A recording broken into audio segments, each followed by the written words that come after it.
On parle de tout. Alors c'est parti pour les violences. Manif et violence. J'aurais pu en faire un thème intégré à la réforme de la retraite et je me suis dit non, c'est trop important en fait. Il faut en parler. Donc moi, une des choses que j'ai essayé de comprendre ce matin en lisant les journaux, c'est mais elle vient d'où cette violence en fait? Elle vient d'où? Qui l'a produit? Du côté des manifestants, est-ce que les auteurs de violence sont identifiés? Est-ce qu'ils ont un profil? Qui sont-ils? Est-ce que ce sont des jeunes, des vieux, ultra-gauche, pas ultra-gauche, casseurs, pas casseurs? Je ne sais pas si vous avez un avis. Rémi, toi, tu es dans les manifestations au quotidien, peut-être que tu vas nous dire. Et puis du côté des forces de l'ordre, violence aussi, qu'est-ce qui se passe? Est-ce que ce sont juste des images montées en épingle, tu sais, comme parfois le disent les forces de l'ordre, tu sais, c'est-à-dire qu'on filme pile poil sur 3 heures de manif, la séquence qui va faire le buzz et tout, qui donne une impression, ou est-ce que c'est quelque chose de généralisé? Du côté des autorités, on semble parler d'agissement individuel, voilà, mais pas quelque chose de systémique. Donc voilà, pourquoi ces violences, comment les caractériser et d'où viennent-elles? Qui veut commencer? Rémi Rémi Rémi, tous les regards se tournent vers toi. Non, mais Rémi, bon, toi, tu passes des heures et des heures et des heures sur le terrain en ce moment. Joe, tu voulais dire quelque chose? Il y a un écho. Sur le micro de Samuel. On entend Sur le micro? Le relou.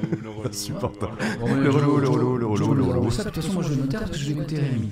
Rémi, est-ce que, moi, la question que j'ai essayé de me poser ce matin, les journaux avançaient des pistes, d'abord peut-être sur le profil de ceux qui commettent des violences côté manifestants. Jet de pierre sur les policiers, incendie. Est-ce qu'on a un profil? Est-ce que c'est très très divers? Qu'est-ce que toi tu vois? Qu'est-ce que tu constates? C'est beaucoup plus varié que ça n'était en 2016.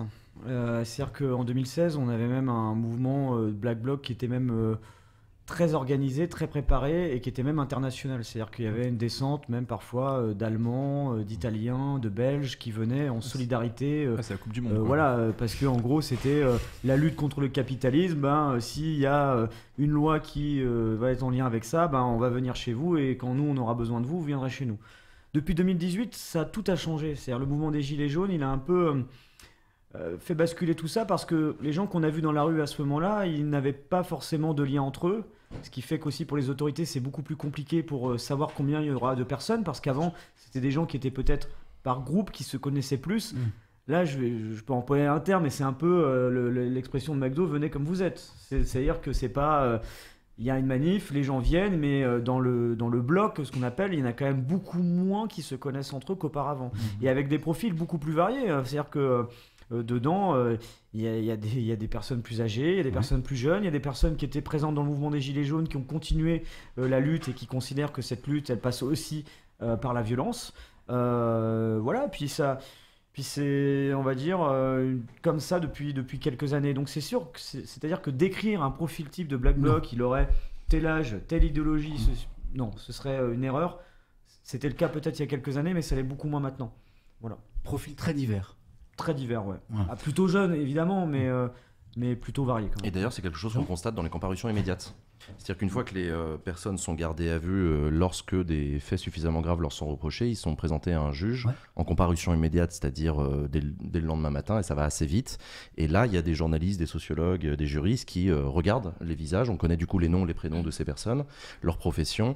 Et c'est effectivement quelque chose qui avait beaucoup frappé les sociologues de la délinquance au moment du mouvement des Gilets jaunes, c'était de voir des gens qui n'avaient pas du tout le profil habituel des fauteurs de troubles de manifestations, c'est-à-dire ni les convaincus politiquement avec une forte structuration autour des thématiques de l'altermondialisme, de l'ultra-gauche classique, ni syndicalistes, ni quoi que ce soit. C'était effectivement des apprentis, des gens qui venaient pas de Paris et qui étaient montés juste pour la manif, des personnes dont c'était la première manif de leur vie, et c'était extrêmement intéressant. Des très très bons papiers avaient été faits à l'époque sur ce nouveau profil de la violence en manifestation par des gens qui sont poussés. Alors du coup c'était assez étudié aussi, poussés par le désespoir, poussés par la colère, poussés aussi par l'entraînement et le mouvement de foule.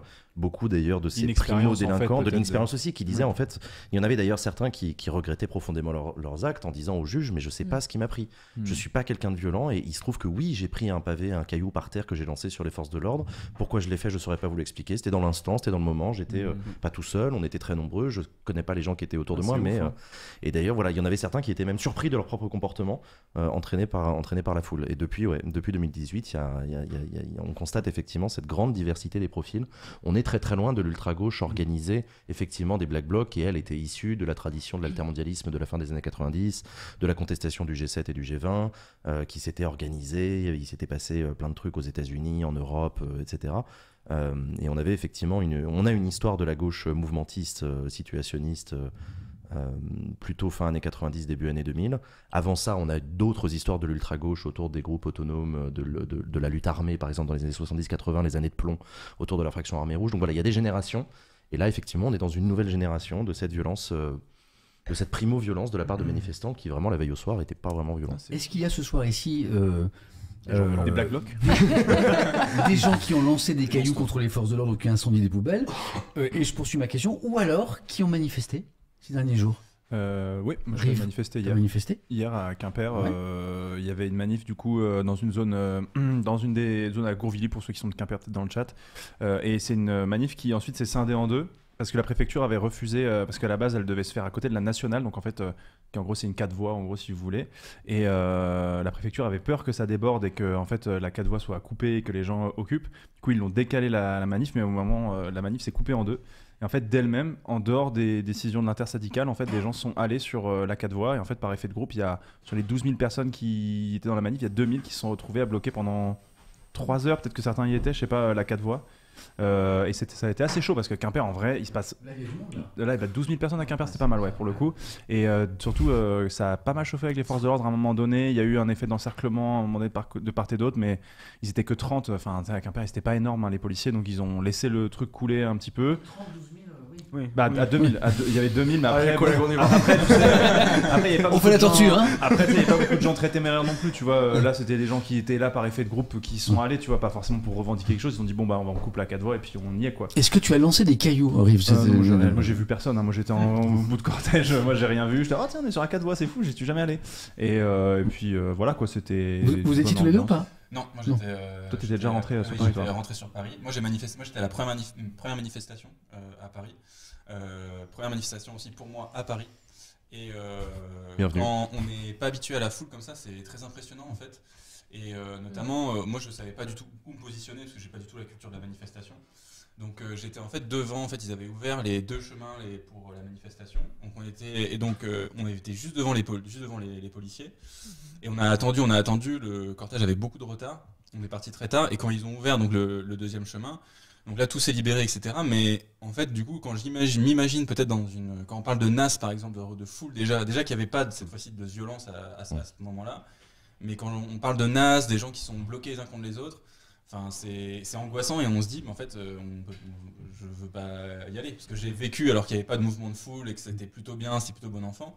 Mais quand on entend parler des NAS, etc. à la télé, en fait, on se dit, mais non, on va pas y aller, on ne veut pas se retrouver là-dedans, en fait. Donc, genre, puis après, éventuellement en garde à vue pendant 24 heures après. Hein. Exactement. Oui, et puis il y a un vrai sujet sur les gardes à vue, c'est que il y a eu énormément d'arrestations et très peu de gens déférés. Ouais. Je crois qu'on est sur un ratio, alors je dis de tête, hein, donc peut-être je me trompe de.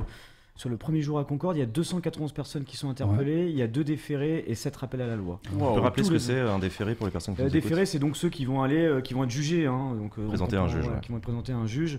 Et du coup, ça veut dire que pour la plupart, eh bien, il n'y a eu aucune poursuite. Et c'est-à-dire que on a le sentiment, et c'est même plus qu'un sentiment, c'est factuel. C'est-à-dire qu'on voit sur les fins de manifestation qu'il y a des gens qui sont interpellés un peu au hasard. Est-ce que c'est quoi? Est-ce que c'est de l'arrestation préventive? Est-ce que c'est pour faire du chiffre? La notion, les chiffres, elle est... Alors, il y a eu deux... Je peux prendre 2 exemples différents parce que j'ai il y a une manifestation, on aurait pu parler d'arrestation préventive, c'est-à-dire c'était une manifestation sécurité globale en 2020, donc il y a un bloc qui se forme, il n'y a pas encore de tension ni de violence, et à ce moment-là, ils chargent dedans et ils récupèrent des gens, ils chargent, ils récupèrent, voilà. et ils ont interpellé, je sais pas, des centaines de personnes. On interpelle des gens avant qu'il se passe quoi que ce soit. Voilà, et là il s'était rien passé. Et puis il y a le ministre de l'Intérieur qui très vite tweet oui, on a évité la casse, on a interpellé X nombre de personnes, mais la réalité c'est que toutes ces personnes-là, 24 heures après, elles étaient toutes libres et il n'y avait aucune raison. Et même pour certaines, alors j'ai pas suivi après la suite, mais avaient essayé d'entamer des poursuites pour une arrestation qui ne se justifiait pas. Donc là, on va être plus dans des arrestations entre guillemets préventives. Et après, il y a cette qui semble montrer une sorte de politique du chiffre, c'est-à-dire qu'il y a des manifestations où on voit à la fin, il reste encore 200-300 personnes. Alors, des fois, ils vont interpeller des gens à la fin et on se dit, cette personne n'a rien fait, mais elle a été identifiée par les policiers avant. Ça arrive parfois, c'est-à-dire que il y a des gens qui, par exemple, vont commettre des violences, etc. Et les policiers vont les identifier. Des fois, j'entends les policiers, regarde-lui là-bas. Et en fait, en gros, regarde-lui là-bas, ça veut dire retiens qui c'est. Et quand ils pourront l'attraper, s'ils peuvent l'attraper, ils vont l'attraper.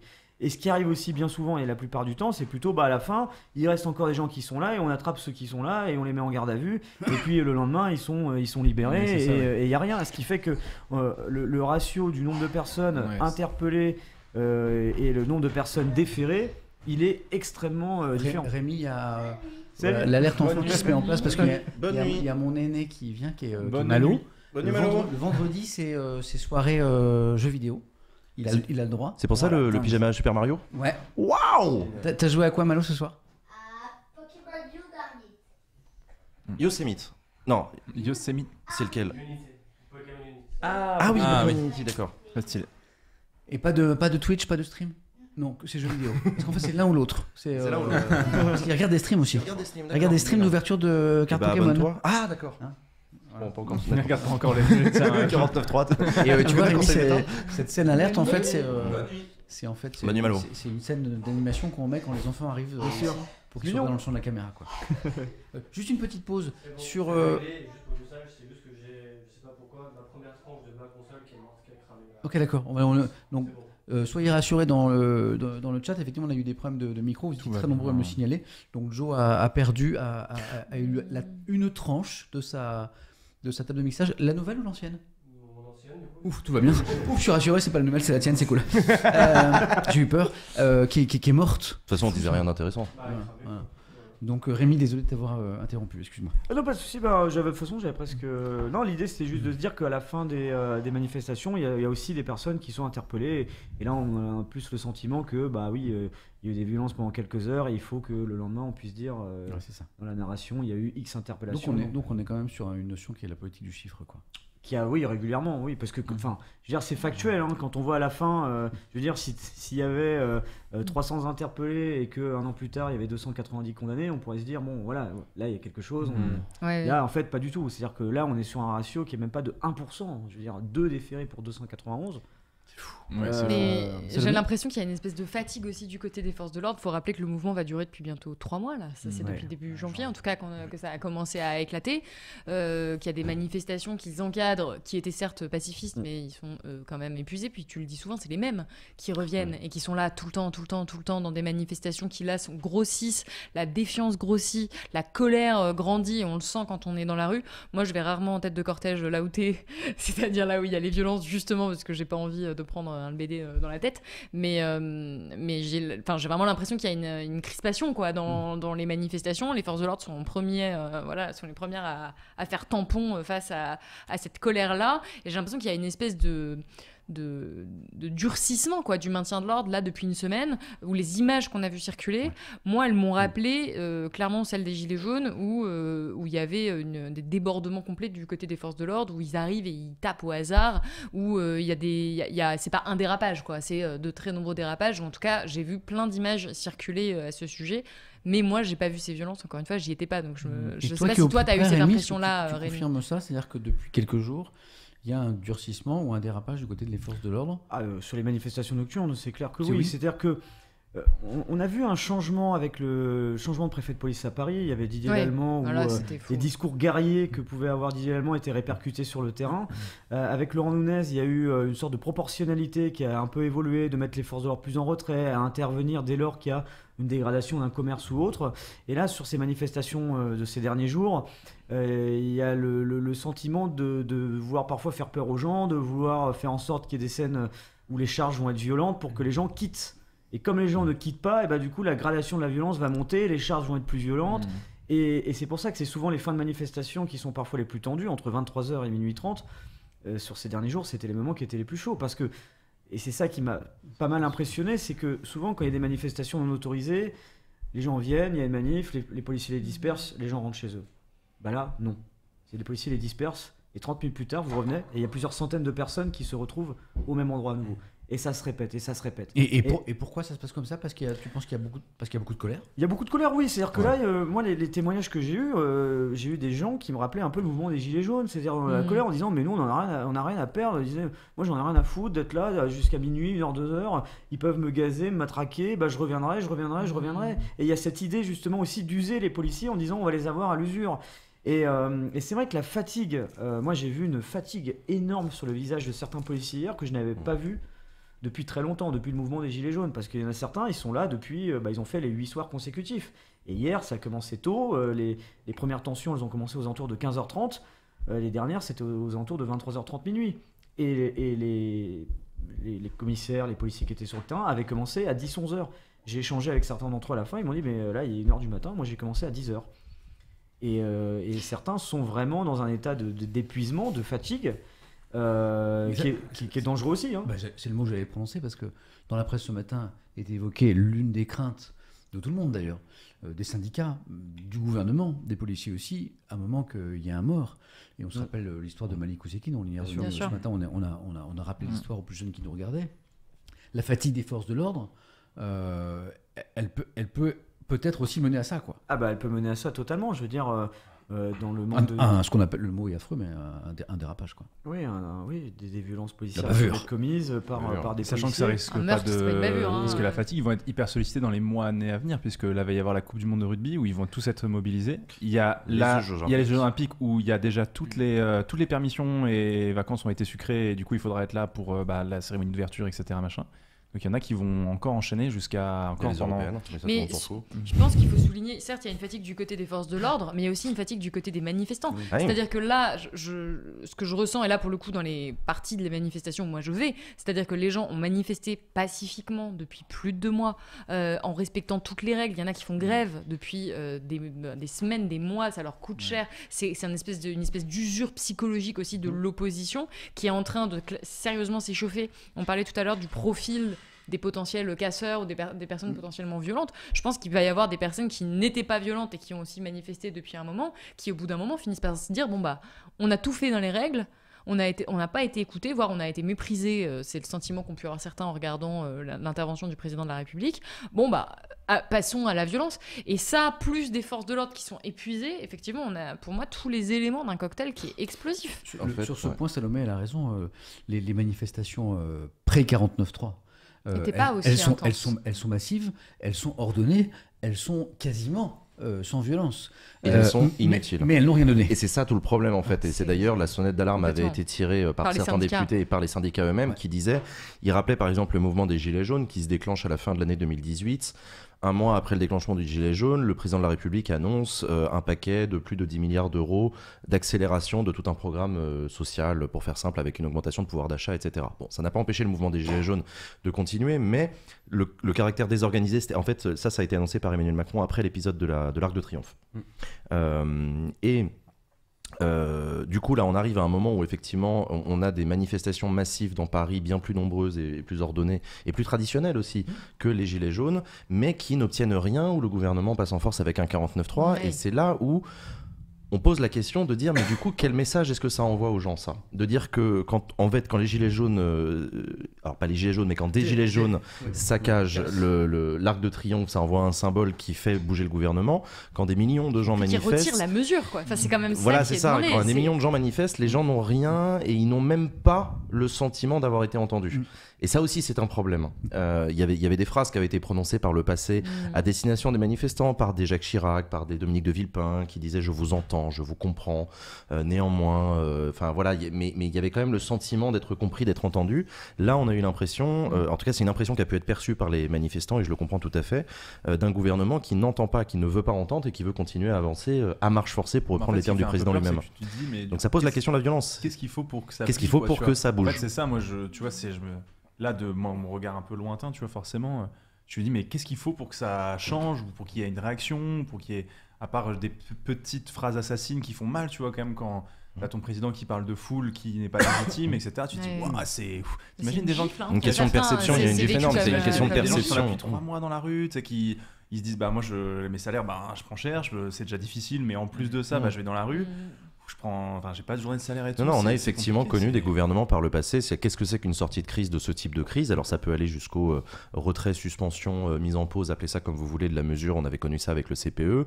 Ça peut aller par l'application de la mesure, mais avec l'annonce tout de suite d'un paquet d'annonces qui vont aller davantage vers le pouvoir d'achat ou un travail sur les carrières longues ou des trucs comme ça. Donc en gros, tu amenuises beaucoup les effets. C'est pas ça avec avec des clauses de revoyure. Ouais, c'est parce qu'ils ont dit finalement avec la loi travail du Sceau là, en mode pour draguer un peu la CFDT. On est sur du bout des lèvres. Le gouvernement annonce que bientôt il y aura une loi qui arrivera pour discuter de la répartition de la valeur dans l'entreprise. D'accord. Mais on est sur des contours. Sur la sortie de crise et sur l'après, est-ce qu'on peut garder ça pour tout à l'heure? Oui, bien sûr. Pardon. Parce que moi, dans le chat, on me parle aussi beaucoup à propos des violences policières, des braves M. C'est comme ça, les braves M, c'est ça.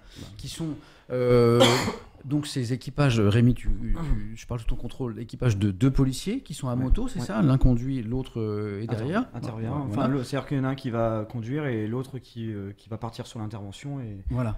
Et donc manifestement, ils sont mis en avant, notamment sur les réseaux sociaux, comme étant peut-être parmi ceux qui seraient les plus violents. Je ne sais pas si vous avez vu dans Le Monde, dans la dernière édition du Monde, le quotidien, Le Monde publie là, cet après-midi, ce soir, un document, un enregistrement d'une 30aine de minutes, je crois, qui est assez long, j'espère que je ne dis pas de bêtises, réalisé par un manifestant, d'un groupe de jeunes gens qui ont été interpellés. L'un a réussi à enregistrer plusieurs membres de ces Bravem pendant un très long moment. Et les mots qu'on entend sont très problématiques. Tu sais que tu es une vraie tête à claque, dit un policier à un jeune. Si tu veux, je te prends tout seul. Ferme ta gueule. Tu as tellement de chances d'être assis là. Maintenant qu'on t'a interpellé, je te jure, je te pétais les jambes au sens propre. Je peux te dire qu'on en a cassé des coudes et des gueules, mais moi, je t'aurais bien pété les jambes. On entend des bruits de claques aussi. Sympathique. On entend des bruits de claques. Des gifles qui sont donnés. Des bruits de gifles qui sont donnés, quoi. Avec des mots qui font comprendre ce qui se passe. Efface ton sourire.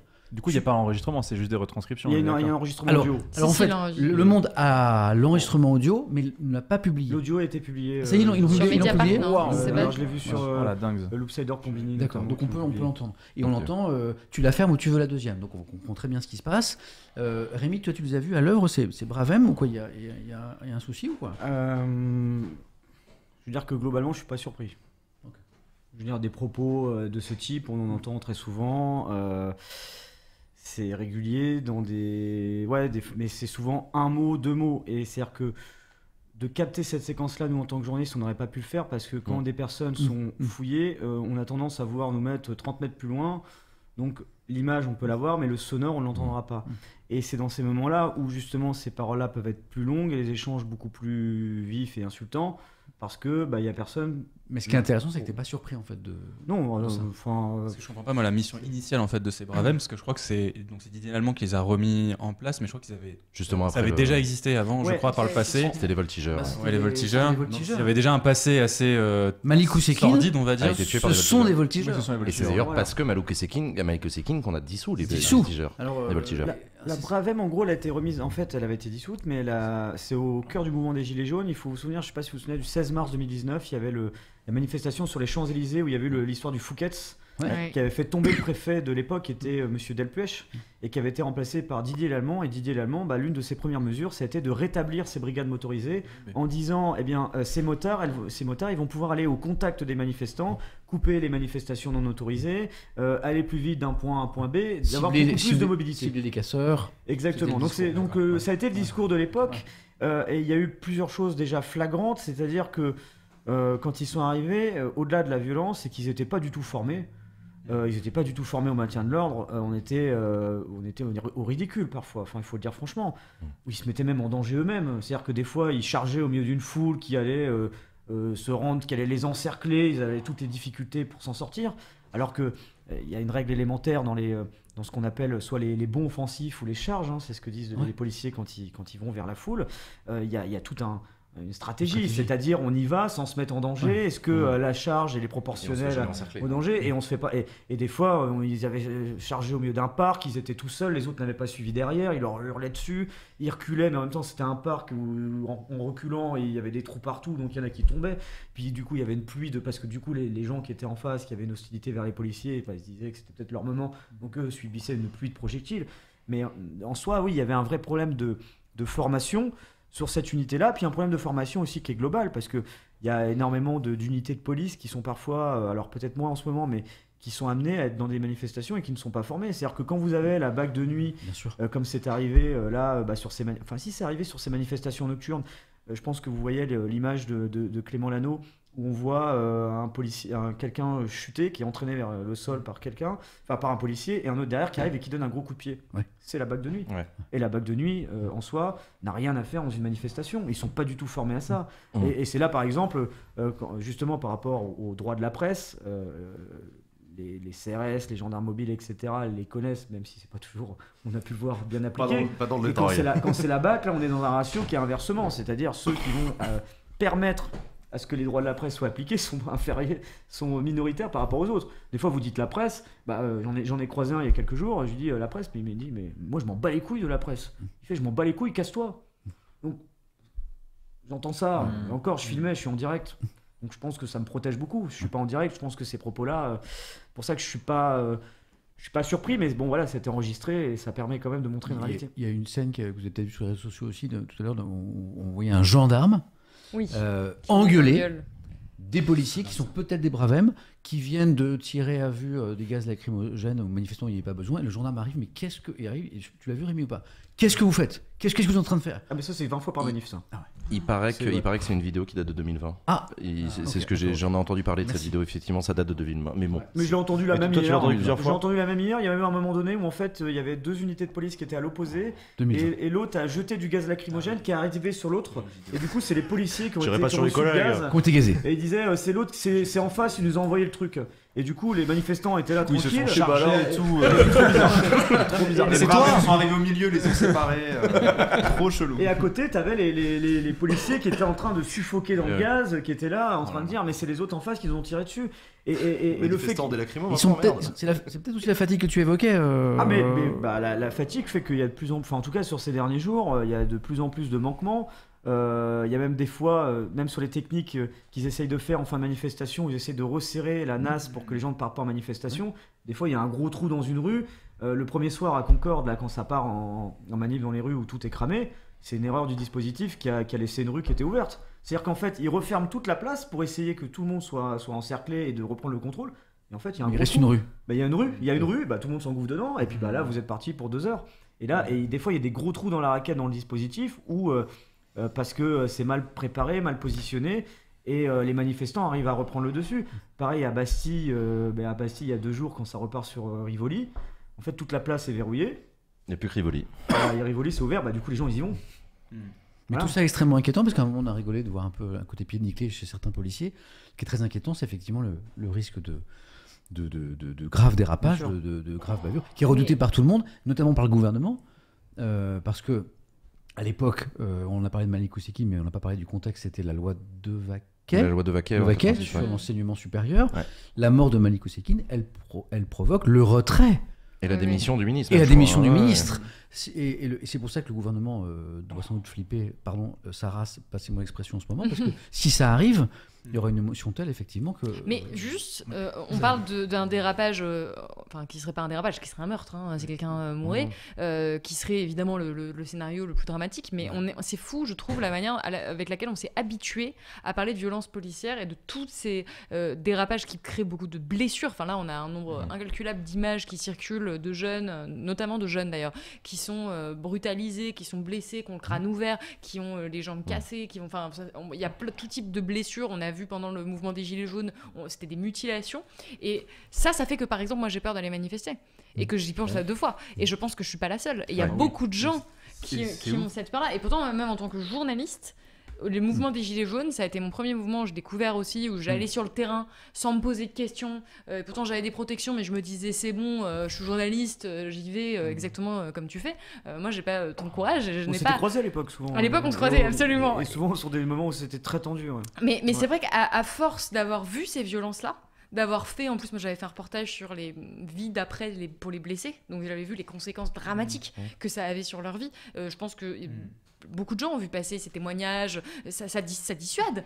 Le nombre de parents que j'entends dire à leurs enfants oula, s'il te plaît, va pas manifester ou fais attention. Enfin, on est dans un état de droit et on est en train d'avoir peur d'aller manifester, et là on se pose carrément même la question d'un mort. Et ça, c'est pour moi un outil de dissuasion et même une forme de répression, de dire bon bah voilà, vous voulez manifester en nombre, voilà ce qu'on vous réserve. Et il y a cette espèce de risque qui plane. Aujourd'hui on craint pas la mort quand on va manifester, mais on sait qu'on peut quand même se faire blesser. Et ça, je trouve que c'est un énorme problème démocratique auquel on s'est habitué. Et toi, tu y vas, mais c'est fou parce que t'es complètement habitué au fait que potentiellement, tu vas te prendre un projectile, que c'est dangereux, comme si c'était normal, quoi. Ouais, après c'est mon travail aussi, donc du coup je mesure le risque. En et France, je sais. Je veux dire, c'est vrai. Non mais oui, c'est vrai qu'on a vécu des traînes scènes. Les forces de l'ordre, ce que tu dis, où tu sais qu'ils potentiellement ils peuvent te maltraiter, c'est fou. Bah c'est vrai que il y a certaines manifestations où je me souviens avec d'autres journalistes, on se disait mais la priorité aujourd'hui c'est pas forcément l'image, c'est de rentrer en étant sain et sauf, de pas avoir de problème et tout, parce que je parle pas forcément sur cette semaine-là, mais du temps du mouvement des Gilets jaunes où là on était vraiment sur des tensions d'un niveau très très important. Et ce que tu dis là, notamment par rapport aux manifestants, j'ai tellement eu de témoignages de gens qui me disent, alors après être resté très longtemps sans être venu en manif, en disant mais moi c'est ma première manif depuis X années parce que j'ai peur de venir, quoi. J'ai pas envie de me retrouver nassé, violenté, ou dans du gaz lacrymogène, ou dans recevoir un projectile sur moi. Et c'est vrai que ça, c'est des discours qui reviennent très très souvent et qui étaient très présents sur la fin du mouvement des Gilets jaunes en disant non là c'est trop violent, moi j'ai peur de... Alors du coup je me fais l'avocat du diable. Est-ce que vous pensez que le gouvernement, certains membres du gouvernement ou le président peuvent avoir cette arrière-pensée de se dire que si le mouvement pourrit, s'il devient de plus en plus violent, ça va dissuader beaucoup de gens de manifester et signer peut-être la fin du mouvement. Est-ce que vous pensez que c'est une pensée que peut avoir le gouvernement ? Je pense que ça peut être du cynisme. Je suis pas persuadé que le gouvernement le souhaite. Je pense que ça l'arrange et que du coup il va pas faire grand-chose pour limiter la casse. Je suis pas persuadé que le gouvernement le souhaite et que donc ils mettent en place une stratégie. Moi, je commence vraiment à me dire qu'en fait le gouvernement ne tient pas à sa police. Et ça, c'est un vrai enjeu. On rappelle quand même que Laurent Nunez, donc, qui est aujourd'hui le préfet de police de Paris, est un ancien ministre délégué auprès du ministre de l'Intérieur, qui était à l'époque Christophe Castaner. Christophe Castaner a perdu son poste de ministre suite à une mobilisation de policiers sauvages, avec des manifestations, vous vous en souvenez peut-être, ces images de policiers qui jettent leurs menottes par terre, qui manifestent à minuit avec les gyrophares, etc. Complètement en dehors de toute forme de syndicat, d'ailleurs, y compris de policiers. Ça a été très dur au sein de la maison de police. Tout ça pour dire que les policiers ont réussi à obtenir la tête de leur ministre, ce que n'ont jamais réussi à faire les enseignants, les médecins, les machins. Bon. Ça donne un sentiment de toute puissance à la police. Les policiers comprennent qu'ils tiennent entre leurs mains l'avenir du ministre de l'Intérieur, du président de la République, etc. Ils tiennent beaucoup de choses. Ils tiennent beaucoup de choses. Du coup, j'ai vraiment le sentiment que les élites politiques ne tiennent pas grand-chose, qu'elles aimeraient probablement tenir un peu plus, mais qu'en fait, les policiers font ce qu'ils veulent. Moi, j'ai vraiment l'impression, notamment quand je vois les images de Bravem, quand je vois les images de certaines méthodes de maintien de l'ordre, j'ai l'impression de voir des policiers qui sont peu tenus, où le schéma stratégique a l'air franchement improvisé, ou alors c'est de l'amateurisme et ça m'inquiète autrement. Mais je pense pas que ce soit une volonté de bordélisation, je pense vraiment que les policiers sont en roue libre, quoi. Ouais, Pardon, je crois qu'il y a une défiance aussi de la police, notamment dans la réforme aussi. Politique, oui, puis d'autant plus que je crois que les officiers de police judiciaire sont en train de vivre là une réforme aussi, de refonte. La police, c'est énorme, c'est très difficile, ils le vivent très mal. Et donc ils voient ça comme quelque chose de très dangereux à leurs yeux. En tout cas, moi je sais pas, je suis pas spécialiste, mais ils le voient comme quelque chose de très dangereux. Et donc peut-être que ça aussi, ça crée aussi d'autant plus de ressentiment. Et ça crée cette situation-là peut-être. Dans le chat, certains aussi attirent notre attention sur le nombre de blessés du côté des forces de l'ordre. Bien sûr. C'est vrai. Très nombreux blessés, je pense qu'il faut en avoir... En des centaines. Bien sûr. Oui, on parle parfois de 200 par jour, 150. 500 depuis le début des mobilisations, ouais, je crois. Plusieurs centaines de policiers qui ont été blessés. Parfois grièvement. Oui, et puis... C'est surtout des jets de projectiles. Ouais, il y a des jets... Enfin, hier, il y a eu des scènes violentes aussi de ce côté-là. Il y a eu un objet incendiaire qui, heureusement, est tombé à côté. Mais à un moment donné, il y a les policiers qui arrivent parce qu'il y a le McDo à Strasbourg-Saint-Denis, peut-être pour ceux qui connaissent pas, qui avait situé, qui est pris pour cible. Donc, dans la nouvelle technique du préfet, c'est les policiers sont à l'écart et dès qu'il y a un commerce qui est attaqué, les policiers arrivent. Là, ils arrivent et souvent la charge est musclée voire violente parce que l'idée c'est de faire partir les personnes qui ont commis ça ou d'en interpeller quelques-unes. Et là, ils sont pris par une telle pluie de projectiles, de pierres, de tout ce qui va dans tous les sens qu'en fait ils avancent mais ils reculent très vite et ils se mettent dans vous voyez la petite rue qui est juste derrière. Eh bien, ils se mettent parallèle donc au boulevard. Et ils se mettent là et ils ne bougent pas pendant 20 minutes. Et ils ont eu toutes les complications. Moi, par exemple, quand je me retrouve à un moment donné à recevoir une pierre sur moi, je suis surpris parce qu'en fait, les jets de projectiles venaient tellement de partout que j'avais même pas la possibilité de pouvoir me positionner à un endroit qui était un peu plus calme. Alors que d'habitude, avec un petit peu d'expérience, on arrive à se dire bon, ils arrivent, faut pas se mettre devant ni derrière, vraiment. Faut trouver un angle sur le côté, comme ça, où au moins on est un peu plus à l'abri, sans y être totalement. Tu te protèges comment ? Tu as un casque ? C'est obligatoire. Tu as un casque, tu as des protections au niveau de ton corps ou... Alors j'ai le casque, j'ai le masque à gaz, parce que vu la quantité de gaz lacrymogène, si on veut réussir à avoir encore un peu de corde vocale pour parler durant le live, il vaut mieux en avoir un. Pendant le mouvement des Gilets jaunes, j'avais une protection dorsale. Comme pour les motards. Voilà, comme pour les motards. Les gants, j'avais aussi des protèges tibias à un moment. Voilà, il y en a qui mettent plein de choses, il y en a qui mettent une coquille. Des fois, j'en rigolais, mais au final, on n'en rigole plus, vu qu'il y a une personne qui a perdu un testicule dans une manifestation suite à un coup de matraque. Donc, en fait, faut essayer de protéger au maximum les parties sensibles du corps, parce que, bah oui, non, on n'est pas en guerre, mais on est dans des scènes où... on peut potentiellement être blessé grièvement par des diverses choses. On peut se prendre un tir de LBD, on peut recevoir une pierre, on peut être pris dans des coups de matraque et autres. Donc il faut savoir se protéger de tout ça et le matériel il est indispensable. Enfin moi il y avait une jeune journaliste à qui je discutais avec elle qui faisait un peu son baptême du feu. Je lui disais mais si tu viens sans matériel, on va te sortir nous-mêmes parce que c'est pour ta sécurité, quoi. Parce que vraiment, c'est inconcevable de venir sans. Quand on se souvient que moi, il y a 3 ans, ils avaient voulu m'interpeller parce que j'avais un masque à gaz dans la manifestation, je disais, mais si vous me le prenez, moi je vais rentrer chez moi. Enfin, je préfère aller au poste et assumer mon truc. C'est indispensable de venir protéger. On a commencé dans nos échanges à se poser la question de l'après. Parce que là, on fait un point législatif sur l'adoption du 49.3, de lapsus intéressant, de la réforme par 49.3, et un point sur les manifs et les violences. Évidemment, la question qu'on se pose tous, c'est qu'est-ce qui va se passer après, dans la rue, au niveau politique, au niveau des manifestations qui vont se poursuivre ou pas.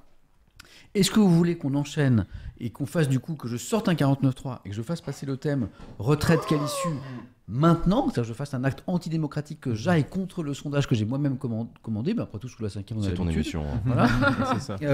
Où est-ce qu'on va vers le thème qui arrive en deuxième position, alors 18% tous les deux mais quelques voix, sur que veut la jeunesse. Fait une pause jeunesse. Peut-être que la jeunesse veut qu'on parle de l'avenir de la retraite. Allez, chacun vote. Rémi, est-ce qu'on parle sur l'après réforme des retraites ou est-ce qu'on parle sur la jeunesse ? Sachant qu'on fera l'autre thème. Mais bon, la jeunesse, je me dis c'est bien, ça permet d'avoir une petite parenthèse aussi d'optimisme, d'optimisme, il y a des choses négatives aussi, mais d'essayer de retrouver peut-être des trucs sympas. Jean ? Moi je soutiens le 49.3 moi. Ok, d'accord. Punaise. Ouais, comme ça. Juste pour dire cette phrase. Moi j'étais en mode on continue sur la voie après, comme ça on boucle le côté un peu retraite. Jules ? J'étais un peu aussi éclore. Ok, donc ça fait 3. Salomé ? Moi je vote pour mon propre. Ouais, donc ça fait thème. 3 voix contre 2. Je ne vote pas parce que je suis un petit peu juge et arbitre, ou alors ma voix compte double, on verra. Joe, qu'on n'a pas vu encore. Joe, moi j'aime bien quand je te vois. T'as branché ta caméra ou pas ce soir ? T'as pas ta caméra ? C'est fini. Il a donné son micro à Jules. Il a tout donné. Est-ce que tu votes vois, est-ce qu'on va sur les retraites ou est-ce qu'on va sur la jeunesse ? Joe. Je suis pas là pour être populaire moi. Ouais. Joe est en train de voter. Jean macroniste. Alors Joe vote pour la jeunesse qui fait 3 voix contre 3 voix. Waouh. Et donc du coup je vais être obligé de voter pour départager. Le Et suspense c'est est intolérable. T'es obligé de te Le positionner, suspense c'est terrible. est intolérable. Prends les réformes qui s'imposent. Ah là là, J'ai envie de rester un corruption. petit peu dans l'esprit de la 5ème République. Aïe, Voilà. aïe, aïe. Et je sors mon 49.3 et on va parler longuement de la jeunesse et du livre de Salobé. Les marchés financiers sont d'accord. Mais je pense qu'on est lancé là. On a Allez. envie de savoir ce qui va se passer après. Mm. Voilà. Donc on y va, c'est parti. Je vais me faire engueuler dans le chat. Moi, je peux le clore le débat. Il va retirer la déforme. C'est bon. La réforme, c'est bon, me passer. La jeunesse maintenant, la jeunesse. La jeunesse. Sur mon texte.